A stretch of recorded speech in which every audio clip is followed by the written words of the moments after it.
سے یاد رکھتے ہوئے ایک سورۃ الفاتحہ۔ بسم اللہ الرحمن الرحیم مالک یوم الدین۔ بسم اللہ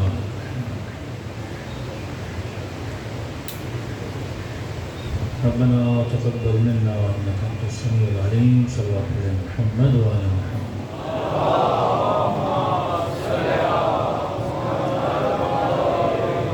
بسم اللہ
زندگی لے کر فرش عزا پہ آئے خدا ان مقاصد میں بھی ہم سب کو کامیابیاں کامرانیاں نصیب فرمائے۔ مسلسل آپ کی خدمت میں عرض کر رہے تھے کہ مجلس عزا اور عاشورہ امام حسین اس لیے ہے تاکہ معاشرے کی اصلاح کی جائے۔ آواز کی تھوڑی بیس بڑھا دیں، صلوات پڑھیں محمد وعلی محمد۔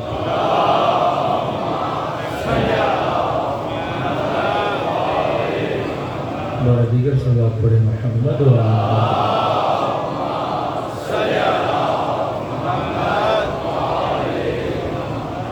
بقاء مکتب بقاء تشیع اگر ہے تو فرش عزا حسین ابن علی کی وجہ سے۔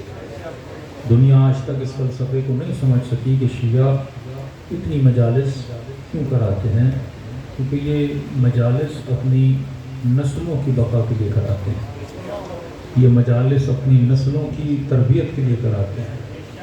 کیونکہ اب نہ یونیورسٹیز پہ بھروسہ رہا، نہ کالجز پہ بھروسہ رہا، نہ اسکولز پہ بھروسہ رہا۔ ایک واحد ایسی آماجگاہ ہے جہاں پہ ہماری نسلیں آتی ہیں اور فکر امام حسین کو لے کر چلی جاتی ہیں۔ تبھی سب سے زیادہ کوشش کی گئی کہ ممبر کے اندر بگاڑ پیدا کیا جائے۔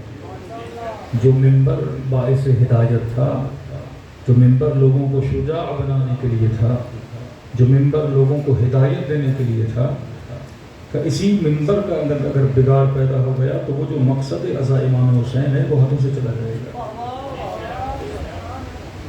یہاں تک کہ کچھ ایسی فکر والے مولوی بھی پیدا کیے گئے کہ جو لوگوں کو امر بالمعروف سے دور کریں، نہی عن المنکر سے دور کریں، اصلاحی گفتگو سے دور کریں۔ اور جب یہ کہا گیا کہ امام حسین خود فرما رہے ہیں خرجت الاصلاح امت جدی، میں نکلا اسی لیے تاکہ اپنے جد کی امت کی اصلاح کروں، تو جواباً یہ کہنے لگے کہ مولا حسین ان کو کہہ رہے تھے جو حسین کو مانتے نہیں تھے۔ مطلب اگر امام حسین کے سامنے شیعہ ہوتے تو مولا حسین کچھ اور کہتے، وہ جملے نہ کہتے۔ حالانکہ کلام امام ہے، وہ کسی کے ساتھ بھی مخاطب ہوں ہمارے لیے باعث ہدایت ہے۔ اور جتنے خطبات امام حسین ہیں اس میں مولا کبھی معالم الاسلام کہتے ہیں، کبھی کہتے ہیں کہ معاشرے سے رسول کی سنتیں ختم ہو گئیں، کبھی کہتے ہیں معاشرے میں بدعتیں عام ہو گئیں، کبھی کہتے ہیں معاشرہ فساد پر وہ ریئیکشن نہیں دے رہا جو ایک مسلم معاشرے کو دینا چاہیے، میں اس مردہ معاشرے کو زندہ کرنے کے لیے کربلا جا رہا ہوں۔ تو کل حسین نے مردہ ضمیروں کو زندہ کیا، آج حسین کی مجلس مردہ ضمیروں کو زندہ کر رہی ہے۔ کل باعث ہدایت آل رسول تھے، آج اگر آل رسول ظاہراً ہمارے درمیان نہیں تو ان کی مجلس عزا تو ہے۔ یہ مجلس شیعوں کے لیے بھی نعمت ہے اور یہ مجلس اہل سنت کے لیے بھی نعمت ہے۔ کل میں نے دلیل دی کہ جس خود وجود شیعہ، ہر وہ شخص جس کے قلب کے اندر محبت محمد و آل محمد ہے، یہ خود نعمت بن جاتا ہے۔ یہ خود اپنے لیے بھی نعمت ہے اور جہاں رہتا ہے وہاں والوں کے لیے بھی نعمت ہے، کیونکہ جس بستی میں شیعہ رہتا ہے وہاں کا سنی بھی آل رسول کا عاشق ہوتا ہے، اور جہاں شیعہ نہیں وہاں عشق آل رسول بھی آپ کو نظر نہیں آتا۔ تو شیعوں نے بستیوں کو محبت اہل بیت سے بھر دیا، شیعوں نے ملکوں کو محبت اہل بیت سے بھر دیا، شیعوں نے مسلمانوں کی عزتوں کو ببانگ دوہل بلند کروایا، کیونکہ یہ ساری نعمتیں کہاں سے تھیں؟ فرش عزا حسین ابن علی سے۔ اب فرش عزا ہمیں دیتا کیا ہے؟ ہم نے چند چیزیں آپ کی خدمت میں رکھی، ہم نے کہا لفظ عین سے یاد کرتے جائیں۔ پہلا عین جو فرش عزا دیتا ہے وہ عین عقل ہے۔ فرش عزا ہماری عقلوں کو تیز کرتا ہے، اور بندہ جب عاقل ہوتا ہے تو پھر جاہل کا انتخاب نہیں کرتا، عالم کا انتخاب کرتا ہے۔ عقل پیرو جہل نہیں ہوتی، عقل پیرو علم ہوتی ہے۔ اطلب العلم من المہد الی اللحد، علم حاصل کرو گہوارے سے لے کر قبر کے دہانے تک۔ تو ہم نے کہا جس طرح چھری کند ہو جائے پتھر پہ تیز کی جاتی ہے، عقلیں جب کند ہو جائیں تو مجلس حسین انہیں تیز کر دیا کرتی ہے۔ پورا سال عقلوں کو کند کیا جاتا ہے، اور 2 مہینے حسین فرش عزا پہ بلا کر عقل بشر کو تیز کر دیتے ہیں۔ اور امیر المومنین نے فرمایا کہ عقل مند کا پتہ عقل مند کے انتخاب سے چلتا ہے، عقل مند کے چناؤ سے چلتا ہے۔ اب وہ چناؤ دوست کا ہو، وہ بزنس کا ہو، وہ بیوی کا ہو، وہ مجلس کا ہو، وہ عالم کا ہو، وہ محفل کا ہو، وہ اسکول کا ہو، وہ دکان کا ہو، ہر چناؤ سے بندہ بتاتا ہے کہ میں عقل مند ہوں یا بے وقوف ہوں۔ پھر فرمایا شیعہ عقل مند، کیونکہ شیعوں نے اپنا امام علی ابن ابی طالب کو بنایا۔ ہمارا انتخاب یہ انتخاب تشیع ہے، کیونکہ کوئی نہیں بول سکتا کہ آپ کے امام علیاذ باللہ اچھا نہیں ہے، وہ بھی آپ کے امام کی تعریف کرتے ہیں، اور یہ آپ کو ہی فضیلت موجود ہے کہ جنہیں ہم امام مانتے ہیں انہیں سب با فضیلت مانتے ہیں، ان شخصیات پہ کوئی اعتراض نہیں کر سکتا۔ اہل سنت جتنے بھی ہیں امیر المومنین کی فضیلت کے قراری ہیں، کرسچن میں چلے جاؤ گے امیر الفضیلت کے قراری ہیں، ہندوؤں میں چلے جاؤ گے امام حسین کی فضیلت کے انکاری نہیں ہیں بلکہ اقراری ہیں۔ تو اہل سنت ہوں، کرسچن ہوں، ہندو ہوں، سارے کے سارے اہل بیت کی فضیلت کو مانتے ہیں، کیونکہ پھولوں سے نفرت کرنے والا فطرت کے بگاڑ والا ہوتا ہے۔ خوشبوؤں سے نفرت کرنے والا فطرت کے بگاڑ والا ہوتا ہے۔ اب خوشبو کا تعلق کسی دین اور مکتب سے نہیں ہوتا، خوشبو کا تعلق فطرت سے ہوتا ہے۔ علی کا تعلق بھی انسان کی فطرت سے پایا جاتا ہے۔ جس کی فطرت پاک ہوگی وہ عاشق علی بنے گا، جس کی فطرت پاک ہوگی وہ عاشق امیر المؤمنین بنے گا، جس کی فطرت پاک ہوگی وہ عاشق حسین ابن علی بنے گا۔ یہ حسینیت کا نعرہ صرف شیعہ نہیں لگاتے، آپ کے مولانا فضل الرحمان بھی اپنے جلسوں میں لگا رہے تھے کہ ہم حسینی ہیں اور وہ یزیدی ہیں۔ تو آج کیوں سب کو حسین یاد آ رہا ہے؟ آج کیوں اپنا دشمن یزید نظر آ رہا ہے؟ تو ظلم اگر کل کربلا میں ہوا تھا تو وہ بھی ظلم تھا، ظلم آج اگر ہو تو یہ بھی ظلم ہے، تو لعنت اگر آج والے پہ بھیج رہے ہو تو کل والے پر بھی تو بھیجو۔ یہ تصور حسینیت ہے کہ تم صفات کو دیکھا کرو، افراد کو نہ دیکھا کرو۔ ظالم چاہے اپنے گھر کا بھی ہو تو ظالم ہے، ظالم باہر والا بھی ہو تو ظالم ہے۔ ظلم پہ لعنت ہے، اور ظلم کسی کے اندر بھی آ جائے وہ حقدار لعنت بن جاتا ہے۔ تو یہ عقل کس نے دی؟ فرش عزائے حسین ابن علی نے دی۔ تبھی ہم بار بار مجلسوں میں کہہ رہے ہیں یہ فکر لینے والے اور لیڈ کرنے والے کون بنے؟ علی کے چاہنے والے بنے۔ آج اسرائیل کا مقابلہ ہو، شیعہ صف اول میں کھڑے ہوتے ہیں، امریکہ مرد آباد کا نعرہ ہو، شیعہ صف اول میں کھڑے ہوتے ہیں، مظلوم کی حمایت کی بات ہو، شیعہ صف اول میں کھڑے ہوتے ہیں۔ ہمیں صف اول میں کس نے کھڑا کیا؟ یہ شعور مجلس حسین سے ملا، یہ فکر مجلس حسین سے ملی۔ تو پہلا عین جو مجلس حسین دیتی ہے وہ عین عقل ہے۔ جو عقل مند ہے وہ کبھی بھی جاہل کا انتخاب نہیں کرتا۔ دیکھیے یہ جتنے مسائل ہمارے اندر پائے جاتے ہیں، مثلا علماء کو سننا چاہیے کہ نہیں، علماء کی تقلید میں جانا چاہیے کہ نہیں، یہ سارا انتخاب کس کا ہے؟ عقل کا ہے۔ میں نے کسی مجمع میں کہا کوئی بھی بندہ تقلید سے بچ نہیں سکتا، کوئی بھی بندہ تقلید سے بچ نہیں سکتا۔ جو یہ کہتا ہے میں نہیں کرتا وہ بھی کرتا ہے، لیکن اسے نہیں پتا کس کی کرتا ہے، کرتا وہ بھی ہے۔ کیونکہ کیونکہ شکم مادر سے کوئی پڑھا لکھا تو آتا نہیں، تقلید وہی نہیں کرے گا جو معصوم ہو، جس کو خدا نے علم لدنی دیا ہو، جو یہ نہ کہے کہ میں دنیا کے مدرسوں میں پڑھا، میں دنیا کے اسکولوں میں پڑھا۔ ہم تو پیدا ہوتے ان پڑھ، ہم نے الف بے سیکھنا ہو تو ٹیچر کی تقلید، ہم نے چلنا سیکھنا ہو تو ماں باپ کی تقلید، بچی نے کھانا بنانا سیکھنا ہو تو ماں کی تقلید، خواتین اچھی اچھی ڈشز بنانا سیکھنی ہو تو ٹی وی کا چینل کھول کے اس کی تقلید، کپڑے کون سے پہننے ہیں لوگوں کو دیکھ کے ان کی تقلید۔ فیشن کیا ہے؟ تقلید تو ہے۔ فیشن جو آپ کرتے ہیں یہ کیا ہے؟ تقلید تو ہے۔ فلاں جیسے کپڑے، فلاں جیسی انگوٹھی، فلاں جیسی رنگ، فلاں جیسی کڑی، یہ ہم سب کیا کر رہے ہیں؟ تقلید کر رہے ہیں۔ بس فرق یہ ہے کوئی جاہل کی کرتا ہے، کوئی عالم کی کرتا ہے۔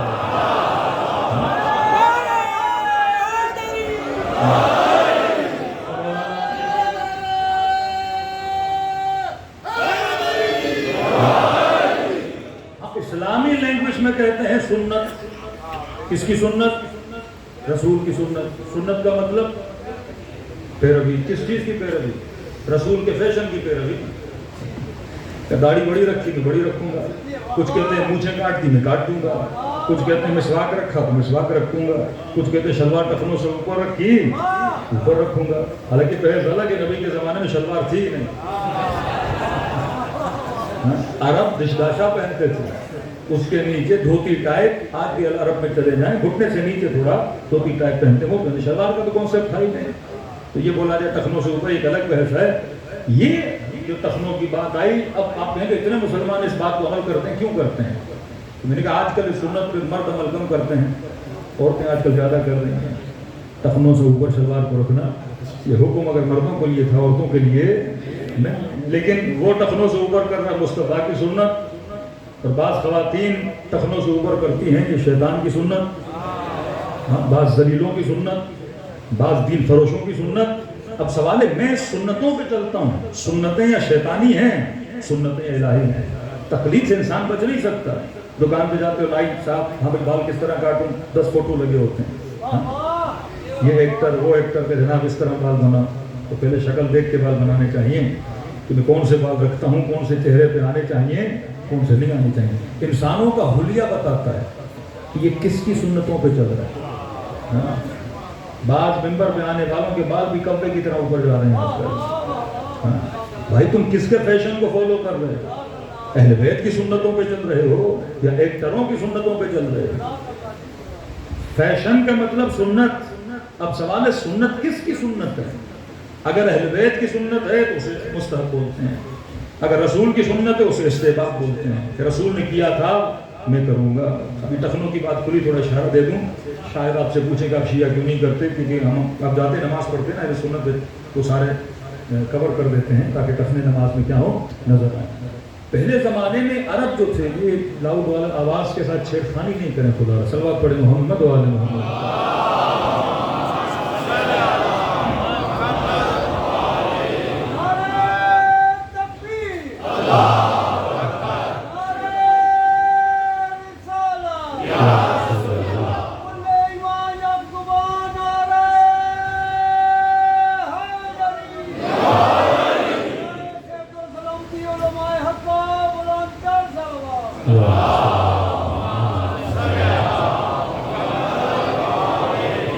یہ بات اس لیے کر رہا ہوں کیونکہ مکتب تشیع مکتب عقل ہے۔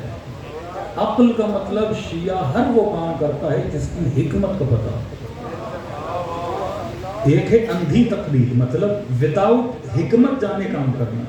بس آپ 20 سالوں کے نماز پڑھیں پر آپ کو نماز کی حکمت کا پتہ نہ ہو تو آپ اس ذوق و شوق سے نماز نہیں پڑھو گے، وہ عادت والی نماز ہوگی، عبادت والی نماز نہیں ہوگی۔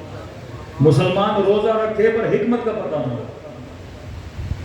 روزہ بندے کو صحت دے لیکن اتفاق سے اکثر لوگ مرتے ہی رمضان میں، کیونکہ بغیر حکمت کے روزہ رکھو گے اس روزے کا بھی کوئی فائدہ نہیں۔ اب حکمت روزہ کیا ہے؟ اصلاً خدا مجھے بھوکا کیوں رکھتا ہے؟ کبھی سوچا ہے اللہ کو کیا ملتا ہے میری کچھ؟ ایک مرتبہ کہوں 40 ماہوں سے زیادہ پیار کرنے والا کون سی ماں ہے جو بچے کو بھوکا رکھے؟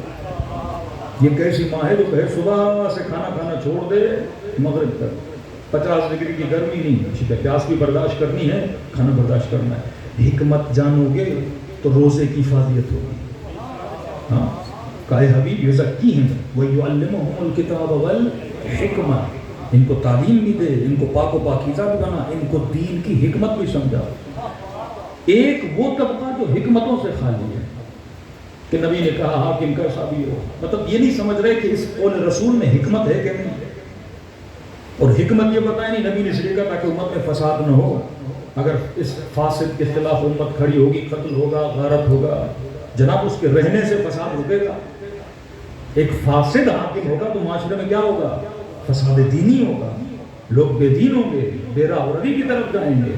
لیکن اگر یہ شعور معاشرے میں، لیکن اقوال پڑھے جائیں حکمت کو نہ سمجھے۔ اسی طرح مسلمان سنتوں پہ عمل کیے جا رہا ہے لیکن حکمتوں کو نہیں سمجھ رہا۔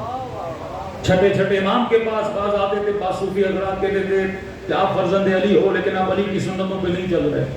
انہوں نے کیا مطلب کہا؟ مجھے دیکھو میں امیر المومنین کی طرح سخت لباس پہنتا ہوں، پھٹا ہوا لباس پہنتا ہوں، ہم جو کی روٹی کھاتے ہیں، جعفر صادق آپ کا لباس بھی اچھا، آپ کا کھانا بھی اچھا۔ امام نے فرمایا تو حکمت کو نہیں سمجھ رہا۔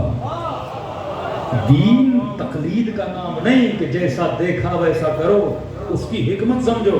ہو سکتا ہے امام کے پاس کوئی آیا، امام نے اس کے مزاج کو دیکھا، اسے کہا کھجور کھاؤ، دوسرا آیا اسے کہا تم پانی پیو، تو مولا ہر کسی کے مزاج کے اعتبار سے اسے کیا دے رہے تھے؟ دوا دے رہے تھے۔ اب ہم نے سوچنا ہے کہ معصوم اگر ایسا قول کہا تھا تو کیوں کہا تھا؟ حکمت جب تک انسان کو سمجھ میں نہ آئے، اور حکمت وہی سمجھتا ہے جو صاحب عقل ہے۔ مکتب اہل بیت حکمت کا مکتب ہے۔ اب چلوار کی تخنوں سے اوپر، نبی کے زمانے میں بعض ہوتے تھے امیر لوگ کہ آپ نماز کے بعد ہاتھ ملاتے ہیں، اس کی حکمت کیا ہے؟ کیا ہوتا ہے ہاتھ ملانے سے؟ ہاں، اس کے پیچھے کوئی واقعہ ہوگا نا، کیوں رسول نے کہا ہاتھ ملاؤ؟ اس کی حکمت ہے۔ روزے کی حکمت کا صبح سے شام تک بھوکا ہو، پروردگارا ماہ مبارک رمضان میں کتنے ٹائم کھا سکتا ہوں؟ فرمایا 2 ٹائم، سحری افطاری، بیچ والا کھانا چھوڑ دو۔ مطلب نارمل دنوں میں میں کتنا کھاتا تھا؟ 3 ٹائم اے ڈے، دن میں 3 مرتبہ کھاتا تھا۔ ماہ مبارک رمضان میں نے 1 ٹائم کا کھانا چھوڑنا ہے 2 ٹائم کے کھانے جانا ہے، مطلب جو 1 ٹائم کو چھوڑ رہا ہوں بھوک کو محسوس کروں گا، وہ 1 ٹائم جو بچے وہ کسے دوں؟ بجٹ کو منیمائز کرو نا. اب ناشتہ 1000 کا تھا، دوپہر کا کھانا 1000 کا تھا، رات کا کھانا 1000 کا تھا، مثال دے رہا ہوں، دن کے ہو گئے 3000. اب اللہ کہہ رہا ہے 2000 کا کھاؤ 1000 چھوڑو. اب جس بھوک کو تو نے محسوس کیا ہے یہ 1000 اسے دو. جس نے کھانا نہیں کھایا، اور آپ اپنے رمضان کا بجٹ نکالیے. نارمل دنوں میں 2000 کا خرچہ، رمضان میں 5000 کا خرچہ. وہ ساری حکمت کیا ہو گئی؟ ستیہ ناش ہو گئی کہ جس وجہ سے روزہ رکھا جا رہا تھا، اب میں اس روزے کی حکمت کو نہیں لوں گا تو مجھے اس روزے سے صرف بھوک ملے گی، ثواب نہیں ملے گا. یہ روزہ معاشرے کے اندر بہتری نہیں لائے گا کہ پاکستان کی دیواروں پہ لکھا ہو کہ صفائی نصف ایمان ہے، اسی کے نیچے کچرا پڑا ہو. مطلب ہم صاحب حکمت نہیں ہیں. ہمارے 3 بڑے نعرے نوٹ پر، ہر سرکاری بلڈنگ پر، ہر سرکاری ادارے پر: ایمان، اتحاد، نظم. مطلب ہم نے لکھا اس لیے تھا کہ تینوں کو توڑیں. نہ ایمان ہے، نہ نظم ہے، نہ اتحاد ہے. تو نعرے صرف لگانے کے لیے نہیں ہوتے، نسلوں کو بتانے کے لیے ہوتے ہیں کہ جب تک یہ چیزیں تمہارے اندر آئیں گی نہیں تب تک فائدہ نہیں ہوگا. وہ رمضان جس نے بندے کو صحت مند بنانا تھا، جناب کو رمضان میں اٹیک آتا ہے اور مر جاتا ہے، پوری قوم کہتی ہے کتنا خوش نصیب تھا، رمضان میں مر گیا. یہ نہیں کہ جلیبیاں کھا کھا کے مرا ہے، کھانے کھا کھا کے مرا ہے. اگر یہ خدا کی حکمتوں پہ عمل کرتا تو یہ ماہ مبارک کس کے لیے تھا؟ باعث صحت تھا. حکمت دین سمجھو. نماز کی حکمت جوان کو پتا نہیں کہ نماز کیسے پڑھے گا. بیٹیوں کو حجاب کی حکمت نہیں بتاؤ گے، نسلیں حجاب کیسے کریں گے؟ حجاب ضد سے نہیں کروایا جاتا، ڈنڈے کے زور سے نہیں کروایا جاتا، نماز زبردستی نہیں پڑھائی جاتی جب تک آپ حکمت نہ سکھاؤ. چلو 15 سال تک زبردستی کر لو گے، 18 سال کے بعد کیا کرو گے؟ 20 سال کے بعد کیا کرو گے؟ نسلیں دین فروش ہو جائیں گی، دین کو چھوڑ کے بلکہ دین سے بیدار ہو جائیں گی. کسی نے اسی اسلام آباد سے کہا مولانا میرے بیٹے کو سمجھائیے، حافظ قرآن ہے مولانا لیکن نماز نہیں پڑھتا. تو میں نے کہا کس نے کہا قرآن حفظ کروا؟ میں نے کہا وہ بچپنا جو کھیل کود کے لیے تھا آپ نے اس کو کس پہ لگا دیا؟ حفظ بہت برڈن ہے. آپ ایک بچے کو 7 سال 8 سال کی عمر میں اس کا شوق ہے کہ نہیں ہے، پڑھائی بھی چھڑوا دی، میٹرک بھی چھڑوا دی، انٹر بھی چھڑوا دی، کھیل کود بھی چھڑوا دی. آپ صبح سے شام تک اسے کیا لگوا رہے ہو؟ قرآن کا رٹا لگوا رہے ہو. ہمارے مکتب میں رٹا نہیں ہے، ایک آیت پڑھاؤ پر اسے سمجھاؤ. ہمارے یہاں تفہیم القرآن ہے، فہم قرآن. ایک آیت پڑھے اور سمجھے. ہاں حافظ قرآن شیعوں نے بنائے، کوئی غلط بحث ہم نے اس لیے بنائے کہ ہمارے کو الزامات لگے کہ شیعوں کے اندر کوئی حافظ نہیں ہوتا. پھر ہم نے ایسا حافظ دیا جو 14 سال میں کسی نے نہیں دیا. ہم نے 4 سال کا حافظ قرآن محمد حسین طباطبائی دنیا کو دیا. آج تک چیلنج کھڑا ہے، کسی نے آج تک 4 سال کا حافظ نہیں. چیلنج کرنا اور ہے، دین کی تربیت اور ہے. جب تک مکتب میں حکمت نہ ہو تو پہلا عین عقل. عین عقل یہ بتاتا ہے کہ جو کام کرو امام بناؤ حکمت والا، سنتیں اپناؤ حکمت کے ساتھ. اب یہی سوال کہ ٹخنوں سے اوپر کیوں؟ کیونکہ نبی کے زمانے میں جو امیر لوگ ہوتے تھے، دیکھو امیروں کے چوچلے اپنے ہوتے ہیں، امیروں کے اسٹائل اپنے ہوتے ہیں. پہلے ہوتا تھا یہ سفرے پہ کوک آتی تھی، پیپسی آتی تھی، تو امیروں کی عادت تھی تو گھونٹ مار کے چھوڑ دی. غریب کا مطلب اینڈ تک پی جائے، امیر کا مطلب تھوڑا سا باقی رکھے. وہ اپنا ایک اسٹینڈرڈ رکھتے ہیں کہ جناب ہم کیا ہیں؟ امیر ہیں. ان کے اپنے طریقے ہوتے ہیں. تو رسول کے زمانے بھی امیروں کے اپنے قصے تھے. تو امیر جب چلتے تھے تو ان کی جو عرب دشداشا پہنتا ہے، یہ جو میں نے پہنا ہوا ہے لمبے لباس، تو پیچھے سے دشداشا بڑا رکھتے تھے، مطلب ٹخنوں سے نیچے ہوتا تھا. جب چلتے تھے تو کپڑا زمین پہ رینگتا ہوا رہتا تھا. تو پھر اللہ نے قرآن میں آیت نازل کی کہ زمین پر مغرور ہو کے نہ چلا کرو. یہ مرد کرتے تھے. عورتیں آج بھی آپ عمانی عورتیں دیکھیں گی، وہ بھی اپنی جو چادر پہنتی ہیں پیچھے سے بڑی ہوتی ہے. یہ نشانی ہوتی ہے کہ ہم امیر ہیں، کیونکہ عرب میں کپڑا بہت مہنگا تھا. مطلب ہر آدمی کپڑا نہیں لے سکتا تھا. غریب لوگ ہوتے تھے، ستری والے کپڑے پہنتے تھے. اب یہ ریشمی کپڑے پہنے اور اتنے کپڑے بڑے کہ لوگوں کو دکھائیں کہ ہمارے پاس پیسہ اتنا ہے، ہم زمینوں پہ کیا کر رہے ہیں؟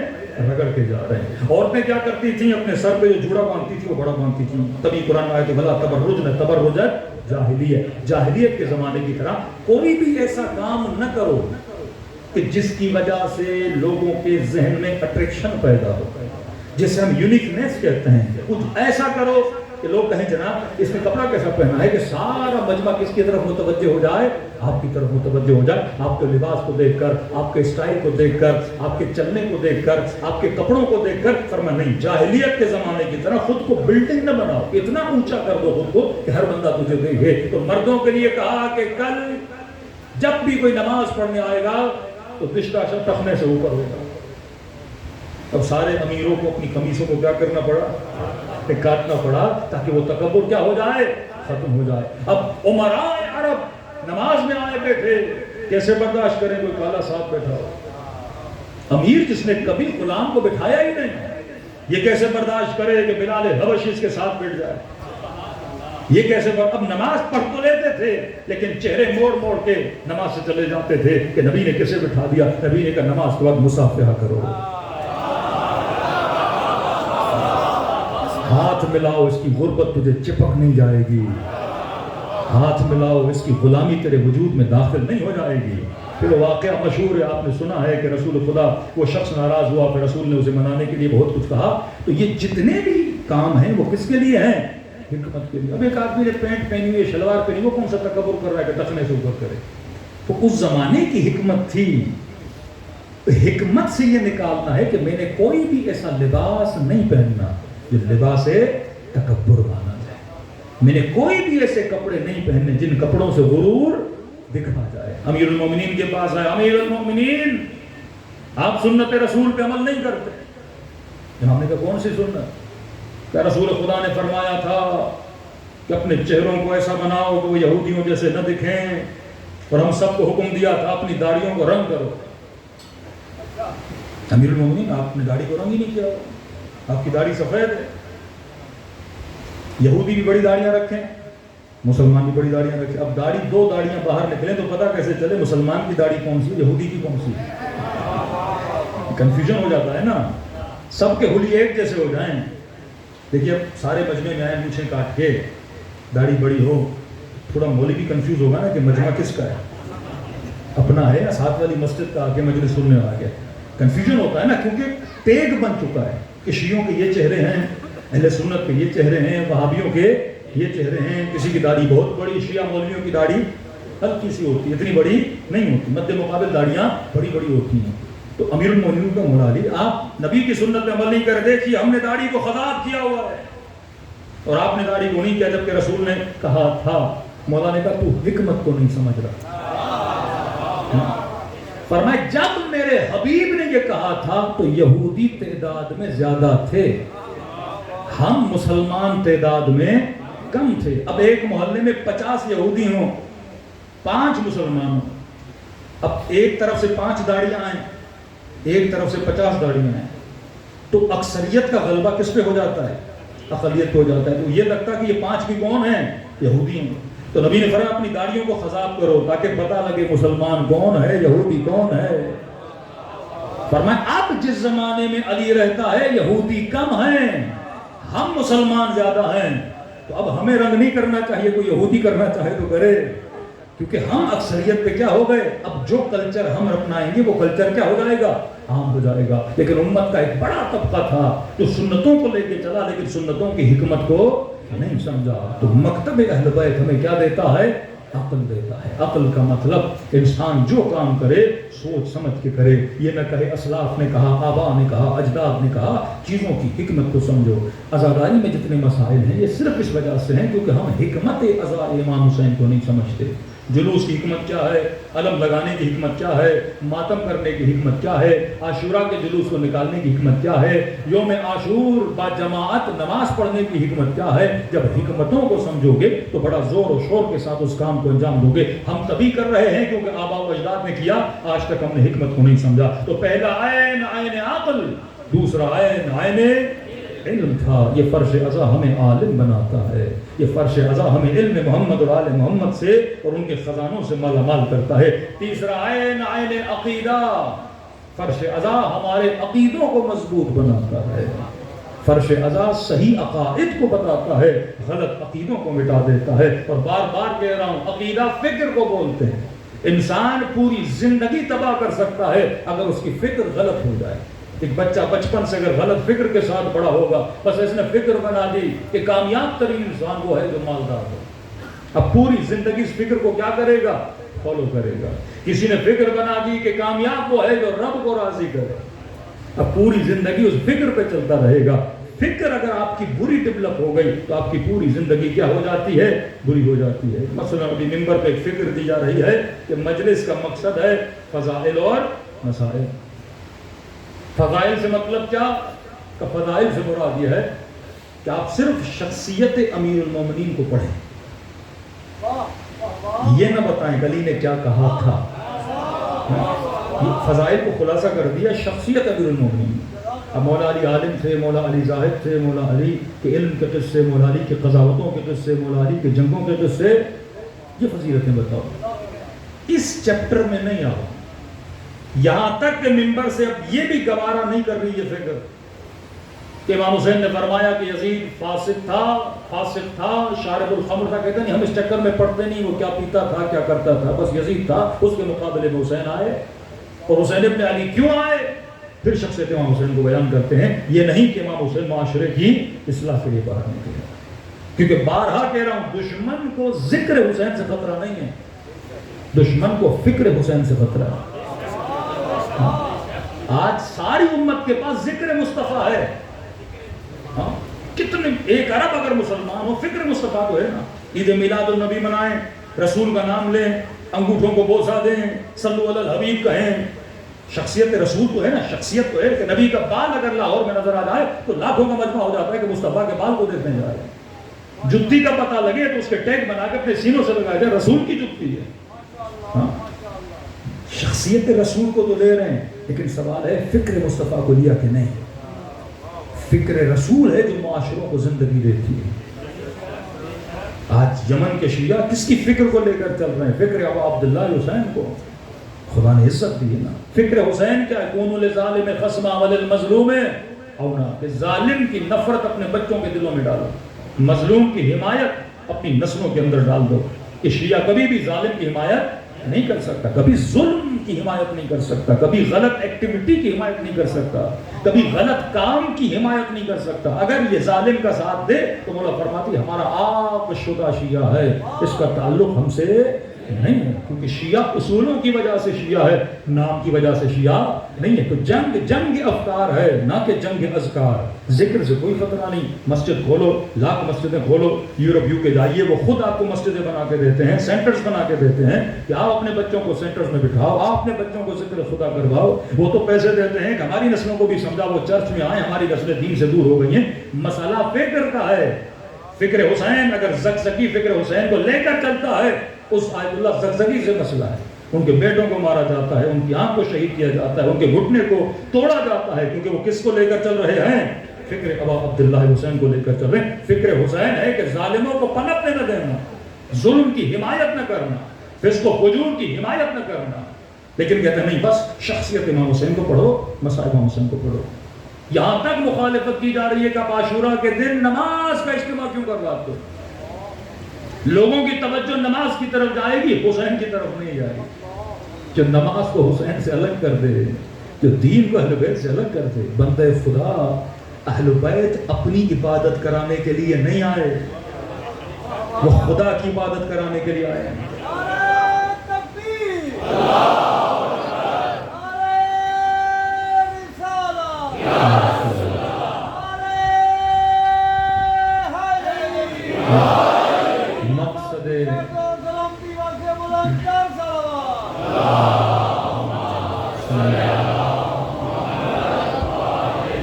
دیکھو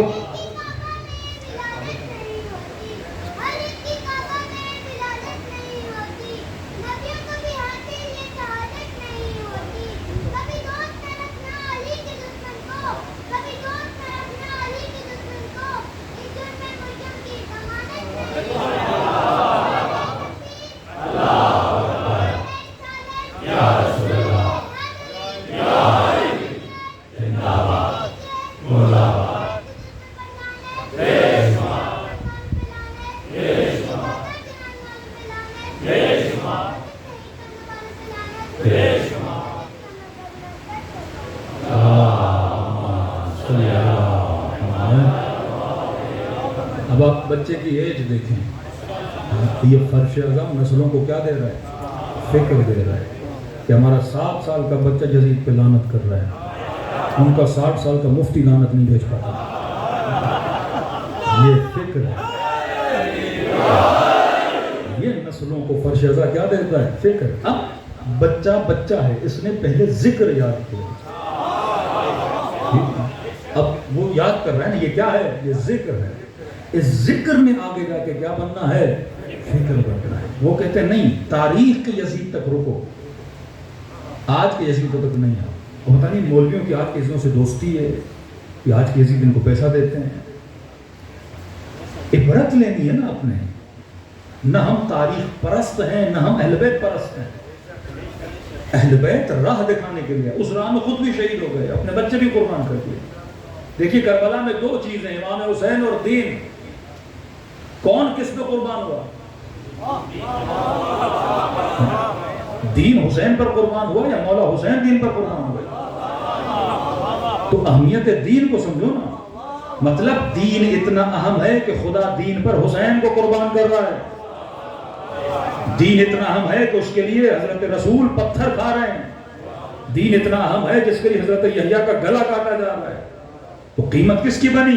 دین کی بنی نا۔ اسی نظام دین نہیں ہوگا، اسلام کس کا ہوگا؟ اب کہتے کیوں ہیں؟ کیونکہ شیعہ مجمع چند تقسیمات میں بدل جاتا ہے، کچھ پیدائشی شیعہ، کچھ فکری شیعہ، کچھ ذکری شیعہ۔ ہیں تو شیعہ نا، بعض گلوکار ہیں شیعہ ہیں، بعض ٹک ٹوکر ہیں شیعہ ہیں۔ وہ کہتے ہیں شیعہ ہیں کیونکہ نسلاً وہ کون ہے؟ شیعہ۔ علی کو وہ چھوڑے گا نہیں، کتنا بھی بگڑ جائے، کیونکہ اس سے بہتر میں نے کل بھی کہا کہ آپشن ہے ہی نہیں۔ لاکھ سیکولر بن جائے کہے گا علی میرا امام ہے، لاکھ بے دین بن جائے کہے گا علی میرا۔ فطرت کا تقاضا ہے، فطرت پرفیکٹ کو نہیں چھوڑتی، فطرت کمال کو نہیں چھوڑتی۔ اب اسے کمال تو ملا بچپنے میں، عمل نہیں کر رہا۔ اب سوال یہ ہے کہ اگر یہ طبقہ بھی مجلس میں آتا ہے، محرم آتا ہے، تو گویے بھی آتے ہیں، سنگر بھی آتے ہیں، جج بھی آتے ہیں، پولیٹیکل لوگ بھی آتے ہیں، سارے آتے ہیں۔ اب سارے کے سارے دیندار تو نہیں ہیں، لیکن ایک چیز ان سب میں کامن ہے، وہ ہے عشق علی۔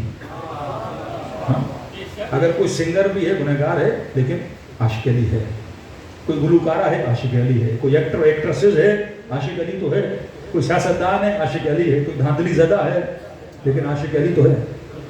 نسلی شیعہ تو ہے نا۔ اب عشق امیر المومنین اس کے اندر ہے، مجلس میں تو آئے گا، محرم میں تو آئے گا، مجلس تو منائے گا۔ اب اس نے سننا کیا ہے؟ 2 چیزیں ہیں، یا علی سنے یا جو علی نے کہا وہ سنے۔ جب علی کو سنے گا تو سارا مجمع واہ واہ کہے گا، کیونکہ علی کس کا ہے؟ سب کا ہے۔ لیکن جب یہ سنے گا کہ علی نے کیا کہا، اس معاملے میں ہر بندہ اپنا چہرہ چھپائے گا۔ جیسے اکثر مجلس سے مجھے کہا جاتا ہے مولانا داڑھی پہ پڑھے، میں نے کہا میں کم پڑھتا ہوں۔ مولانا کیوں؟ میں نے کہا ظاہر کسی کی ہے کسی کی نہیں ہے، اب میں داڑھی پہ پڑھوں گا، جس کی ہے وہ اس کو دیکھے گا، جس کی نہیں ہے۔ کہ مولوی کس کے لیے پڑھ رہے ہیں؟ پھر تیرے لیے پڑھ رہے ہیں۔ حجاب کا معاملے بھی ایسے، کوئی خاتون کرتی ہے کوئی نہیں کرتی ہے، حجاب پہ پڑھ لیا، اب وہ اس کو دیکھتی ہے، آج مولانا ساری مجلس آپ پہ پڑھ رہے ہیں۔ کیونکہ جو علی نے کہا وہ ڈائریکٹ میری ذات سے تعلق ہے، جو امیر المؤمنین ہے اس کا تعلق میری ذات سے نہیں، علی کی ذات سے ہے۔ مولا علی بہادر ہے، میں مانوں نہ مانوں علی بہادر ہے۔ مولا علی عالم ہے، میں مانوں نہ مانوں علی عالم ہے۔ کہ مثل امام مثل کعبہ ہے، مطلب کعبہ تیرے در پہ نہیں آتا، تو نے کعبے کے در پہ جانا ہے۔ تو جائے گا تو تجھے عزت ملے گی، امیر المومنین کو مانے گا تو عزت علی کو نہیں ملنی، عزت تجھے ملنی ہے۔ پوری دنیا امیر المومنین کے امام نہ مانے، مولا کی عزت پہ کوئی فرق نہیں آنے والا۔ آپ علی کو امام مانو گے تو مومن بنو گے، آپ نہیں مانو گے تو مومن نہیں بنو گے۔ اب مجھے عزت کس چیز سے ملنی ہے؟ وہ تو عزت امیر المومنین ہے نا۔ علی میری عزت تب کریں گے جب میں علی کے کلام کی عزت کروں، جب میں صبغت اللہ بنوں، جب میں ایسا بنوں جیسا امیر المومنین چاہتے ہیں۔ آپ لاکھ آنسو بہاؤ، امام حسین کو کیا ملے گا؟ میرا آنسو امام حسین کے کام کا تب ہے جب اس آنسو نے میرے وجود میں اثر چھوڑا اور میں ظالم کی حمایت میں نہ جاؤں بلکہ مظلوم پر میں یزید پہ لعنت کر رہا ہوں، اس سے یزید کا کیا نقصان ہے؟ وہ تو آلریڈی جہنم میں ہے، اور کہا کہ ایسی جہنم میں ہے کہ جس کا تصور کوئی کر نہیں سکتا، خالدین فیہا، ہمیشہ عذاب جہنم میں ہے۔ لیکن اتنی لعنتیں یزید کو کیا دیتی ہیں؟ یزید کو کچھ نہیں دیتی، یہ لعنتیں مجھے فائدہ دیتی ہیں، میری نسلوں کو فائدہ دیتی ہیں، ان کے دلوں میں کبھی ظالم کی محبت نہ جا پائے، وہ تو سڑ گیا، وہ تو مر گیا، وہ تو جہنم کے عذاب میں جل رہا ہے۔ یہ فلسفہ ہے کہ حسینیت زندہ باد اور یزیدیت مرد آباد، میں کہوں نہ کہوں حسین زندہ باد ہے، میں مانوں نہ مانوں یزیدیت مرد آباد ہے، لیکن یہ کہنے سے کیا بنتا ہے؟ فلسفی بنتی ہے، نظریہ بنتا ہے۔ اب کسی بھی ظالم کی اطاعت میں شیعہ نہیں آئے گا، ظالم سے نفرت کرے گا، اور واللہ کسی قوم کے اندر اگر یہ نظریہ بہت زیادہ پختہ ہے وہ زیدی شیعہ ہیں، کیونکہ نسلوں سے اس نظریے پہ چل رہے ہیں، انہوں نے آج تک کسی ظالم کی حاکمیت کو قبول نہیں کیا۔ یہی نظریہ امام خمینی نے ایران میں اپنایا، اتنی بڑی شہنشاہیت کو انہوں نے کیا کر دیا؟ گرا دیا۔ تو عقل ہمیں سکھاتی ہے کہ ہم صاحب حکمت بنیں، علم ہمیں سکھاتا ہے کہ ہم کس راہ و روش پہ چلیں، عین عقیدہ ہمیں سکھاتا ہے کہ اگر صحیح فکر ہوگی تمہاری پوری زندگی صحیح چلے گی۔ چوتھا عین عمل ہے، صرف عقیدہ رکھنا کافی نہیں ہے بلکہ انسان کو عمل بھی کرنا چاہیے۔ جہاں جہاں قرآن میں آمنو ہے وہیں وہیں پہ وہ عامل الصالحات ہے۔ پانچواں عین عزت ہے۔ مولا حسین اور فرش عزا سکھاتے ہیں کہ شیعوں کبھی بھی اپنی عزت پہ کمپرومائز نہیں کرنا، یہاں تک کہ آپ کے قدیم علماء نے شیعوں کو منع کیا کوئی ایسی نوکری بھی نہ کرنا جس میں تمہاری عزت پہ انگلی اٹھائی جائے۔ پاکستان کے بعض صوبوں میں کچھ نوکریاں ہوتی ہیں اقلیتوں کے لیے، شیعوں کو انہوں نے مذہب اقلیتی قرار دیا اور اخبار میں نوٹس دیا کہ بھائی اقلیتوں کے لیے یہ نوکری ہیں۔ ان اقلیتوں میں مسیحیوں کو ڈالا، ہندوؤں کو ڈالا، سکھوں کو ڈالا، شیعوں کو بھی ڈال دیا۔ نوکریاں کون سی تھی؟ یہ جھاڑو دینا، گٹر صاف کرنا۔ تب قبلہ مفتی جعفر صاحب نے فتویٰ دیا تھا کہ شیعوں پر حرام ہے ایسی نوکری کرنا جس سے آپ کی عزت کیا ہو جائے؟ پامال ہو جائے۔ جوان آیا امام جعفر صادق علیہ الصلوۃ والسلام،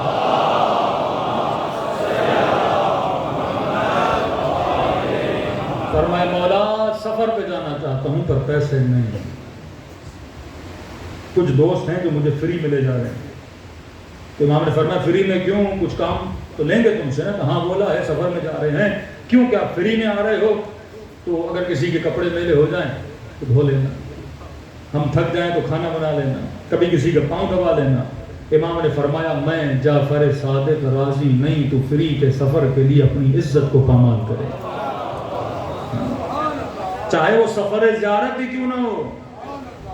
ایک مرتبہ کوئی لے جاتا ہے، موقف کے اندر خدمت ہے، ظاہروں کی خدمت ہے، وہ الگ بات ہے، لیکن ایک مرتبہ خاص طور پہ لے جائے کہ آپ نے میری خدمت کرنی ہے، کیونکہ میں فری میں لے رہا ہوں، میرے کپڑے بھی دھونا، میرے پاؤں بھی دبانا، مجھے چائے بھی بنا کے دینا، مجھے کھانا بنا کے دینا۔ معصوم فرماتے نہیں، ہم برداشت نہیں کرتے، تو اپنی عزت کو کیا کرے؟ پامال کرے۔ ابو بصیر صحابی امام ہے، تنگ دست ہوا کہ مولا تنگ دست ہیں، تھوڑی مدد کر دیں۔ امام نے سے 400 درہم دیے، فرمایا ابو بصیر مجھ سے مانگا ہے پر ہر کسی سے مانگا نہ کرو، اپنی عزت کو پامال نہ کیا کرو۔ پھر فرمایا واللہ خدا کی قسم ہے جس بندے کو ہمیشہ سوال کی عادت رہتی ہے، آج اس سے 2000 کل اس سے 4000 کل اس سے 5000، کہ ہمیشہ مانگتا ہی رہتا ہے۔ چھٹے ماں فرماتے قسم ہے خدا کی جو بندہ صرف مانگتا ہے خدا اسے کبھی بھی امیر نہیں بنائے گا، کیونکہ یہ اپنی عزت نہیں کر رہا۔ اللہ کی عزت کرنے سے پہلے کس کی عزت کرو؟ اپنی عزت کرو۔ معصومین لفظ عزت پہ اتنے حساس تھے۔ یہی ابو بصیر کا واقعہ ہے۔ تبھی معصوم فرماتے ہیں تو کار دنیا میں اللہ پہ بھروسہ کر، اللہ تیرے لیے کیا کرے گا؟ آسانیاں کرے گا۔ فرمایا تو اپنی آخرت کی فکر کر، خدا تیری دنیا کی فکر کرے گا۔ تو اپنی آخرت کو بنا، خدا خود بخود تیری دنیا کو بنا لے گا۔ بڑی پیارا واقعہ ہے۔ یہی صحابی ابو بصیر ہے، لیکن معصومین کے چاہنے والے تھے، اگر تو ان کا دوست برا بھی تھا نا، کوشش کرتے تھے اس کو دوست بنائیں، چھٹے امام کے ساتھ اس مکتب میں لائیں، اس فرش پہ لائیں تاکہ ان کی زندگیاں بدل دیں۔ ان کا ایک دوست تھا، شراب بھی پیتا تھا، غنا کی محفلوں میں بھی جاتا تھا، بنو امیہ کے دربار میں کام بھی کرتا تھا، بڑا مالدار تھا، لیکن کہتا دل کا اچھا آدمی تھا، بائی نیچر سخی بھی تھا۔ میں اس کو بڑا سمجھایا کہ چھوڑ دے برائیاں، آ جا مکتب اہل بیت، اچھے بن جا. تو کہا ابو بصیر 55-60 کا ہونے والا، پوری زندگی میں نے گناہ کیا، اب اگر چھوڑ دوں اور مر جاؤں کیا گارنٹی خدا جنت میں بھیجے گا؟ ابھی چھوڑا اور مرنے کے بعد بھی خدا نے جہنم میں بھیجا تو یہ 5-6 سال کے جو مزے تھے وہ میں نے چھوڑ دیے نا. تو اب پورا مزہ یہاں لے لوں، وہاں دیکھا جائے گا کہ عذاب الہی ہوگا. ابو بصیر کہتا ہے بہت سمجھا نہیں سمجھا، بار بار یہ کہتا تھا مجھے کوئی گارنٹی نہیں ہے خدا معاف کرے گا کیونکہ میں نے اتنے بڑے گناہ کیے ہیں، مجھے نہیں لگتا. ابو بصیر نے کہا سن میں آج مدینے جا رہا ہوں، اگر فرزند رسول سے کوئی گارنٹی نہ ہو چھوڑو گے؟ کہاں فرزند رسول گارنٹی ہے. ابو بصیر چھٹے امام سے ملے، مولا میرا دوست بڑا اچھا ہے، ترک گناہ کرنا بھی چاہتا ہے لیکن کہتا ہے کیا پتا آخرت میں کیا ہو، جتنے مزے ہیں میں یہی لے لوں. امام ابو بصیر تو کیا چاہتا ہے کہ مولا کوئی گارنٹی دیں اس سے، بندہ اچھا ہے. امام ابو بصیر جا کے اسے کہو قیامت میں اس کی جنت کی ضمانت میں جعفر صادق لیتا ہوں. ہم ضمانت لیتے ہیں اس کے جنت. شرط یہ ہے جو حرام کا کمایا ہے وہ سارا راہ خدا میں دے. شرط یہ ہے جو بدکاریاں کرتا تھا وہ ساری بدکاریاں چھوڑ دے. ابو بصیر آیا کہ بہت بڑی گارنٹی لایا ہوں، خوش نصیب ہو. چھٹے امام نے جنت کی گارنٹی، اس نے کہا واللہ خدا کی قسم کہ یہ گارنٹی تو سلمان کو ملی، ابو ذر کو ملی، اتنا شرف فرزند رسول کہ لکھ کے دیں گے تمہیں، گارنٹی ہے. اس نے کہا ٹھیک ہے ابو بصیر. کہتے کئی مہینوں کے بعد کسی نے ابو بصیر کو اپنے دوست کا حال حوال تو پوچھو کہ کیا ہوا ہے؟ کہ اتنا تنگ دست ہو گیا ابو بصیر. تو کیسا دوست ہے؟ کہ واللہ کہاں. ابو بصیر اس کے دروازے پر ہے، دستک دی، تھوڑا سا اس نے دروازہ کھولا. ابو بصیر نے کہا مہمان ابھی تو خدا اندر نہیں بلاؤ گے؟ کہ ابو بصیر 2-3 گھنٹے کے بعد آؤ. کہ کیا ہوا؟ کہ میرے بدن پہ لباس نہیں ہے. کہ میں سمجھا نہیں، کہ تیرے مولا نے تو کہا تھا نا جو حرام کا ہے دے راہ خدا میں. کہ جتنے کپڑے تھے بنو امیہ کے پیسوں کی کمائی کے تھے سب میں نے دے دیا، ایک جوڑا حلال کا ہے، پہنتا ہوں میلا ہوتا ہے سوکھنے کے، یہ رکھتا ہوں بدن پہ لباس نہیں ہے، جب پہن لوں تو آ جانا. وہ بصیر کہتا دوڑا گیا گھر سے چند لباس لیے اور میں نے آ کر اس کو دیے. کہتے کچھ عرصے کے بعد بیمار ہوا، دنیا سے چلا گیا. میں چھٹے امام سے ملنے گیا کہ جیسے مولا کے گھر کے قریب پہنچا دیکھا امام دروازے پر کھڑے ہیں. مجھے خوشی سے کہا بصیر قریب تو آ. میرے ماتھے کا بوسہ لیا. کہ ابو بصیر جو تیرے دوست سے وعدہ کیا تھا وہ جعفر نے وعدہ پورا کر دیا. یہ فرش عزا حسین ابن علی انسان کو سکھاتا ہے کہ عزت کی زندگی دنیا میں بھی، عزت کی زندگی آخرت میں بھی. جنہوں نے ہمیں عزت سے جینا سکھایا، امت نے ان کی عزتوں کو پایا. کتنا بدبخت یزید، یعنی یزید کی نسل کو بھی اگر ہدایت دی تو حسین نے دی. یزید کا بیٹا حسینی بنا. سورج کی جب روشنی پڑتی ہے نا تو سب پہ پڑتی ہے. یہ سورج کی مانند ہے، یہ مصباح الہدیٰ ہے. 40 سال روتے رہے، 40 سال. اکبر کی شہادت پہ نہیں رو رہا، علی اصغر کی شہادت پہ نہیں رو رہا. مولا کس پہ رو رہے ہیں؟ کہ کم از کم امت انصاف کرتی، ماؤں بہنوں کو بازاروں میں نہیں لگا. امت انصاف کرتی، شرابی کے دربار میں کھڑا نہ رکھا.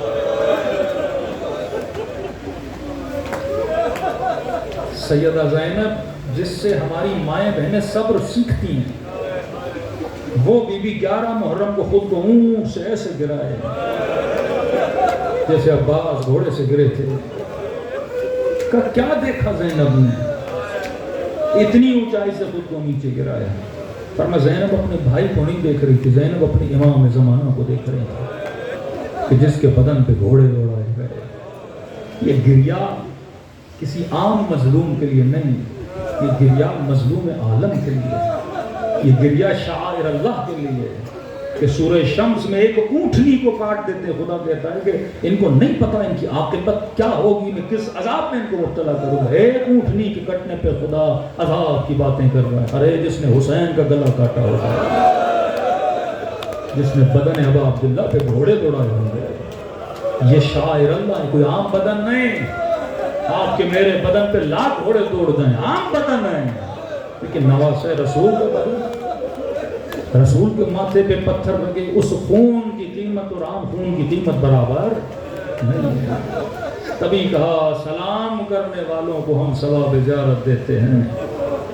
آپ کو چھٹے امام دعائیں کرتے ہیں، فرمایا تم ہو جنہوں نے ہمارے ذکر کو زندہ رکھا، دلوں کو کربلا لے جائیں، سلام کریں اس طرح جس طرح سیدہ زینب نے کیا، جس طرح 4 سالہ سکینہ نے کیا۔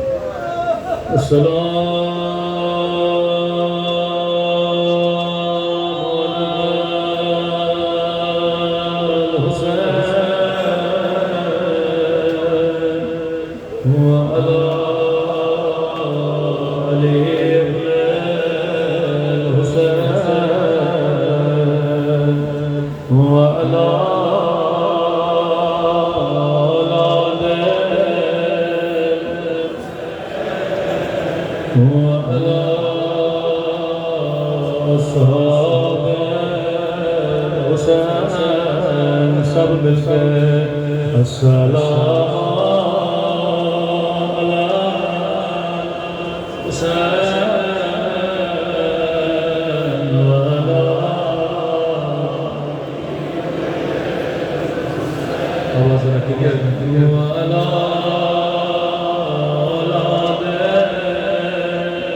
بلند آواز سے سلام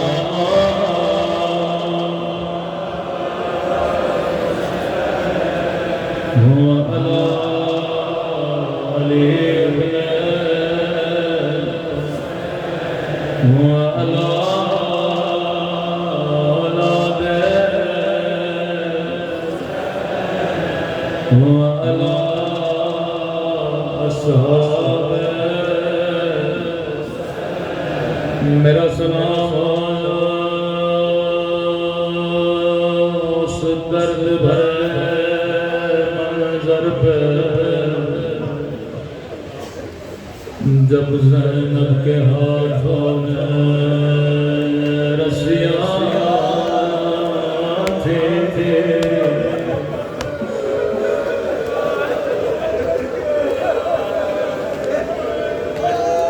ایک رسی نے سید سجاد کو بڑا رلایا، فرمایا 40 سال میں خون ہو کر مولا اس رسی کو کیوں رلایا؟ فرمایا ایک رسی تھی جو میری گردن میں تھی، دوسرا سرا ایک بچی کی گردن میں تھا، میں جب جب کمر کو سیدھا کرتا بچے کی آواز آتی، بھیا سجاد میرا گلا گھٹ رہا۔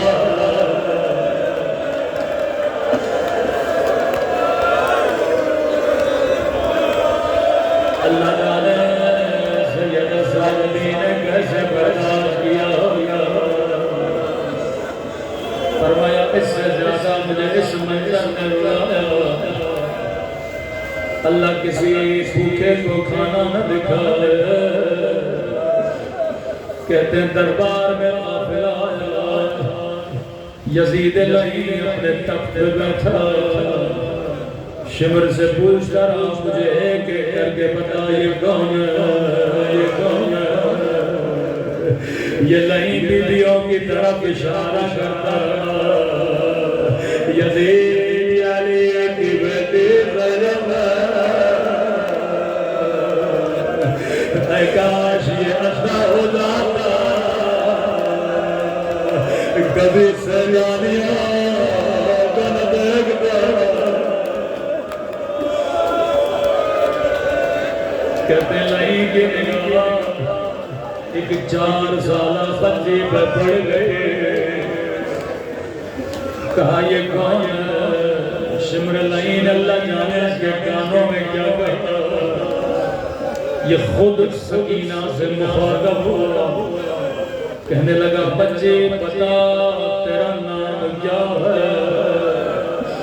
روایت کے جملے بڑے سخت ہیں، جیسے کہے بچے بتا تیرا نام کیا ہے؟ راوی کہتا ہے بچی کے ہونٹ ہلے پر آواز نہیں نکلی۔ دوبارہ پوچھا بتاتی کیوں نہیں تیرا نام کیا ہے؟ راوی کہتا ہے بچی کے ہونٹ ہلے پر آواز نہیں نکلی۔ تیسری مرتبہ غصے میں کہا میں تجھ سے پوچھ رہا ہوں مجھے بتاتی کیوں نہیں تیرا نام کیا ہے؟ یا امام سجاد نے بولنا شروع کیا، فرمایا منو بچی بتا تو رہی ہے لیکن گردن کی رسی بڑے بچی کی آواز کیسے نکلے؟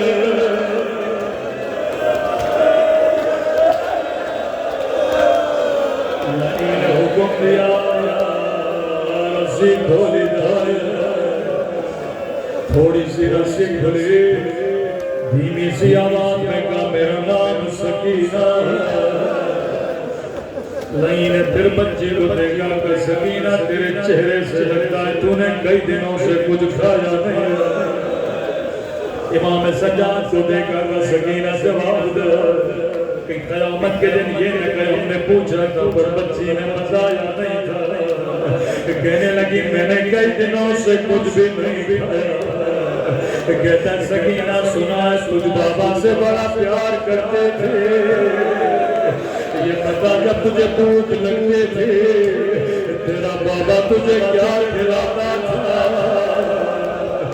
بچی کو بابا کی یاد آ گئی، کہنے لگی میرا بابا مجھے گھٹنے پہ بٹھاتا تھا، اپنے ہاتھوں سے کھجور دیتا تھا، کہنے لگا میرے قریب آ میں تجھے کھجور دوں گا۔ مولا فرماتے لئی نے اشارہ کیا کہ دشت بلایا دشت پہ کپڑا تھا، کہنے لگا سکینہ کھجور دے دے، فرمایا رب دشت میں کھجور رکھتے تھے، اب اللہ یہ منظر کسی بچی کو نہ دکھائے۔ بچی نے جیسے کپڑا ہٹایا کیا دیکھا؟ ایک کٹا ہوا سر تھا،